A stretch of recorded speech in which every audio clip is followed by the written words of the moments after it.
Subject కి ఒక teacher ఉంటారు, అన్ని సబ్జెక్టులు నన్ను చదవమంటారు. ఇంత చిన్న బుర్రలో అన్ని ఎలా నింపాలి?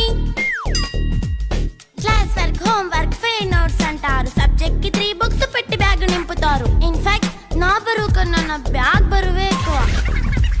క్వశ్చన్లు, ఆన్సర్లు, సర్ప్రైజ్ టెస్టులు తమ్మి దాటుకొని మళ్ళీ స్కూల్ వ్యాన్ ఎక్కేసి అమ్మయ్య ఇక ఇంటికి వచ్చేసామనుకుంటే మార్క్స్ తక్కువ వస్తే చెయ్యాలి అసైన్మెంట్. రిపోర్ట్ కార్డ్ చూపిస్తే ఇంట్లో ఉన్న పనిష్మెంట్. హోమ్ వర్క్ చేయమంటూ మమ్మీ చంపుతుంటుంది. ట్యూషన్ టైం అయిందని డాడీ తరుముతుంటాడు. డాన్స్ క్లాస్ కి వెళ్ళమని తాతయ్య తిడతాడు. స్నాక్స్ తిని వెళ్ళమని నాన్నమ్మ ఆపుతుంది. ఇక అన్నీ అయిపోయాక కాసేపు టీవీ చూద్దామంటే మమ్మీ ఎంట్రీ ఇచ్చింది. బెడ్ యొక్క మంది చిన్న నాప్ తీసేలోపు తెల్లారిపోయింది. అయ్యో మళ్ళీ మొదలు